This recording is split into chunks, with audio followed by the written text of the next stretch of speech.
So I just arrived here in Salt Lake City, and for years I've been seeing these ads on the walls in here where they promise you a free tour of Temple Square if you have the time between flights. Well, I got 4 hours today, so I'm going to try it.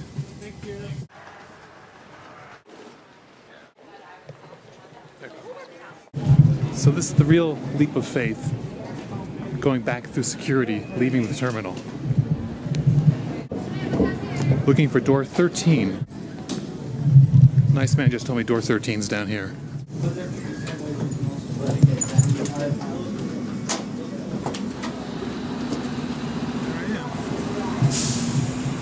See what happens. Nobody here yet.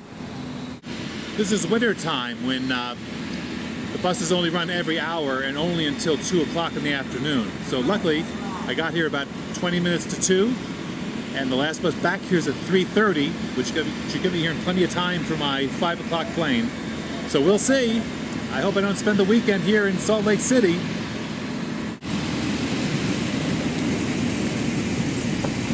Hello. Climb aboard. Thank you. I was picked up by a lovely couple named Janet and Marty, who on the brief drive downtown told me about the Great Salt Lake, the local industries, and how their ancestors came over those mountains in the 1800s to help settle Salt Lake City as the seat of the Church of Jesus Christ of Latter-day Saints. We'll bring them in as well as part of it. Third tabernacle. Oh, this is the tabernacle. Now, That's and the when was building. this built? It's old, right? 1857. In tourist season, I'd have been part of a mob of visitors, but since this was midwinter, I was the only customer in sight. Still, after a brief wait by the welcome booth, I was greeted by two charming young women, Sister Garcia from Portugal and Sister Lin from Taiwan. The rules prevented me from taking their picture, but I was allowed to have another sister take a shot of us all together. First stop was the South Visitor Center, where they have a perfect cutaway scale model of the Salt Lake Temple. Only Mormons are allowed into the temple. The sisters told me the model was made to reassure people that there's nothing fishy going on inside there. It's not that the Mormons have anything to hide, they said. It's just a special place where only Mormons can go. The basement is the baptismal room where Mormons hold ceremonies to baptize deceased ancestors in keeping with Mormon theology. You see, Mormons believe we stay part of our earthly family into eternity. That's one of the reasons members of the faith are so famously devoted to the idea of the family unit. Back outside, we walked by the real temple. Temple prayer is a huge part of the Mormon experience. But the sisters told me Mormons take prayer one step further. After praying, they will sit still in silence and wait until they hear an answer to their prayer from God Himself. The big tourist draw at the Temple Square is the Tabernacle, where the Mormon Tabernacle Choir performs. It was built in the mid-1800s, and the Mormons are very proud of its acoustics. The sisters had me sit down in a pew near the back, and from nearly 180 feet away, Sister Lynn demonstrated the acoustics by tearing a piece of paper,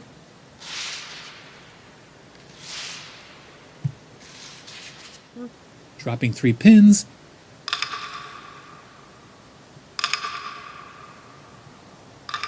and 1 coin.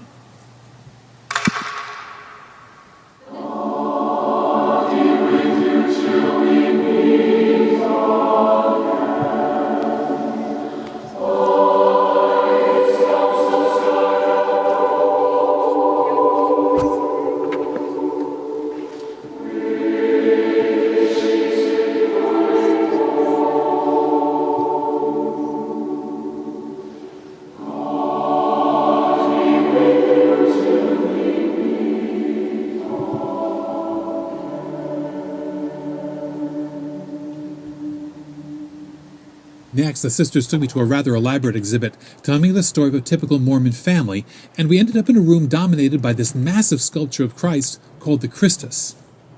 Then, well, they left me. So I headed down a ramp past the reconstruction of Jerusalem in 30 AD, and headed off to see if Janet and Marty would be waiting for me as promised. So what I couldn't show you about my visit with Sisters Lynn and Garcia was them sitting down with me very patiently between rooms, between exhibits, and explaining to me what they believed about the Mormon faith. They were very sweet and very patient. It's a big part of the visit here to the temple grounds, your visit with some believers who will explain to you just what the Mormon Church is about. It's a great visit. Now I have to get back to the airport. Let's see if I make it. The traffic was light, and just in case I ever wanted to come out again, Marty pointed out the light rail train that whisks people from the airport right into the middle of town.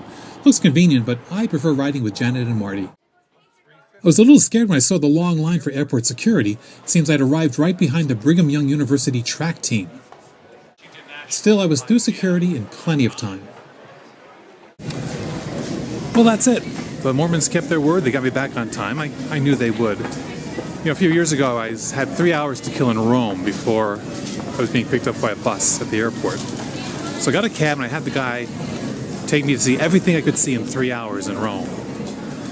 This wasn't anything like that. It was different, but it was interesting, and it was also a chance to get to know some people, and a kind of people, and a background that I had really given very little thought to. So I'm glad I did it. Now I'm ready to go home.